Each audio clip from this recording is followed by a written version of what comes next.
Welcome to winning life 2K. இந்த வீடியோவில் பார்த்தீங்கன்னா மேக்ஸ் சம்ஸ் பார்க்கலாம். அதாவது டார்கெட் 500 சம் சீரீஸில் இது 5th வீடியோவை நம்ம பார்க்கலாம்.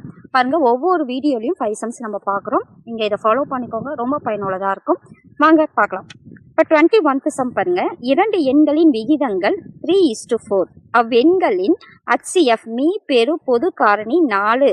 அவ்வெண்களின் LCM மீ சிறு பொது மடங்கு காண்கன்னு கேட்டிருக்காங்க.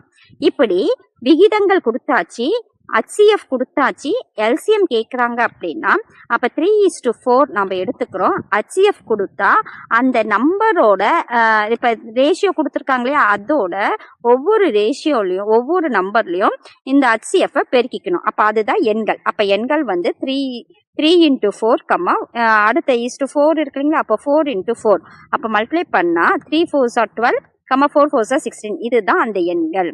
அப்போ எண்கள் கண்டுபிடிச்சாச்சு, அதை வச்சு நம்ம LCM கண்டுபிடிக்கலாம். அப்போ 12க்கும் 16க்கு LCM கண்டுபிடிக்க 2ஆல் டிவைட் ஆகும். அப்போ 12 6 டைம்ஸ், 16 8 டைம்ஸ். அடுத்து 2 டேபிள்ஸை பண்ணும்போது இது 3 டைம்ஸ், இது 4 டைம்ஸ். அப்போ டோட்டல் LCMனாவே நம்ம எல்லாம் மல்டிப்ளை பண்ணிக்கலாம். இப்போ எல்லாம் மல்டிப்ளை பண்ணும்போது ஏன்னா 3 வேறு டேபிள் 4 வேறு டேபிளுக்குனால நான் அப்படியே எடுத்துக்கிறேன். அப்போ 2 2s are into 2 into 2 into 3 into 4. இப்போ 2 2s are 4, 3 4s are 12. அப்போ இது ரெண்டையும் மல்டிப்ளை பண்ணும்போது நமக்கு 48 வருது. அப்போ LCM 48. அதாவது ரேஷியோஸ் கொடுத்து HCF கொடுத்துட்டு LCM கேட்டாங்கன்னா அந்த HCFல இருக்க நம்பரை எடுத்து அந்த ரேஷியோஸை மல்டிப்ளை பண்ணி நமக்கு என்ன நம்பர் வருதோ அதுதான் நம்பர். அதை வச்சு நம்ம LCM கண்டுபிடிச்சா நமக்கு ஆன்சர் கிடைக்கும். அடுத்தது 22nd சம் பார்க்கலாம். அருண் ஒரு குறிப்பிட்ட தொகைக்கு 15% வட்டி வீதம். அருண் ஒரு குறிப்பிட்ட தொகைக்கு 15% வட்டி வீதம் 3 ஆண்டுகள் கழித்து 450 தனி வட்டியாக செலுத்தின அசலை காண்க. என்ன சொல்லியிருக்காங்கன்னா, அருண் ஒரு குறிப்பிட்ட தொகைக்கு 15% வட்டி வீதம் கட்டுறாங்க. எத்தனை ஆண்டுக்கு? 3 ஆண்டுக்கு. எவ்வளோ தனி வட்டி கிடைக்குது? 450 தனி வட்டி கிடைக்குது. அப்படி கட்டும் போது அசல் என்னன்னு கேட்குறாங்க. அப்போ அசல் தெரியாது. அப்போ P அப்படியே வச்சுக்கிறோம். R 15%. அப்போ 15%. N எத்தனை வருஷம்னா 3 வருஷம். SI 450. பார்த்தீங்கன்னா அசல் P, R 15%, N 3 வருடம், SI 450. இப்போ ஃபார்முலாவில் சப்ஸ்டியூட் பண்ணலாம். SI = PNR/100. SI என்ன கொடுத்துருக்காங்க? 450 கொடுத்தாச்சு. P தெரியாது, அப்படியே போட்டாச்சு. வருடம் 3 வருடம். R 15%/100. இப்போ இதுவும் கேன்சல் பண்ணுறோம். இப்போ 15 5 டேபிள்னா 3 டைமு, இது 9 டைம், இது 0 டைமு. அடுத்தது பார்த்தீங்கன்னா இது 3ஆல் வகுக்கிறோம். அப்போ 3 1 டைமு, இது பார்த்தீங்கன்னா 30 தாட்டி. அடுத்தது திரும்பவும் 3ஆல் வகுக்கும் போது இது 10 தாட்டி. அப்போ P/100 = 10. இங்கே டிவைட் 100 இருக்கிறதுனால இந்த சைடு வரும்போது பெருக்கல் 100 வரும். அப்போ அசல் மொத்தம் 1000. இதுதான் ஆன்சர். அப்போ அசல் 1000 இருக்கனால R 15%, N 3 வருஷம், அப்புறம் SI 450 கிடைக்குது. இதுதான் 22nd சம். நம்ம அடுத்த சம் பார்க்கலாம். அடுத்தது பாருங்க 23rd. 3 எண்கள் 3:4:5. 3 எண்கள் 3:4:5 என்ற விகிதத்தில் அமைந்துள்ளன. அவற்றின் மீசிமா 2400 எனில் அவற்றின் மீப்போவா காண்க. நாம் சம் ஒரு ரேஷியோ கொடுத்துட்டாங்க, மீப்போவா கொடுத்துட்டாங்க, LCM கேட்டாங்க. இது அதில் மீப்போவா கொடுத்துட்டு LCM கேட்டாங்கன்னா மீப்போவாவில் இருக்க நம்பரை எடுத்து அதில் பெருக்கி கண்டுபிடிச்சா நமக்கு நம்பர் கிடைச்சிடும்.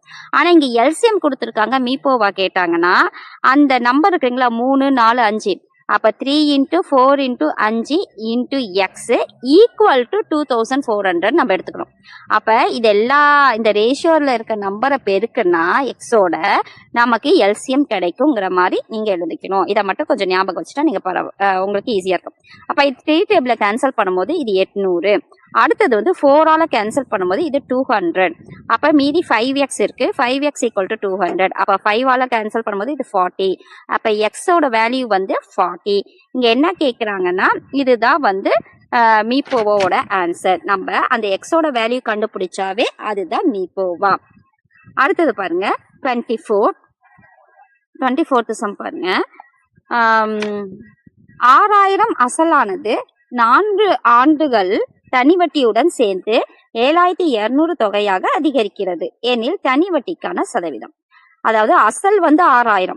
அப்போ எத்தனை வருஷம்? 4 வருஷத்துக்கு அப்புறம் 7200 கிடைக்குது. அப்போ அது அமௌண்ட்டு 7200. அமௌண்ட்டுனாவே அசலும் வட்டியும் சேர்ந்து தான் நமக்கு அமௌண்ட்டாக கிடைக்குது.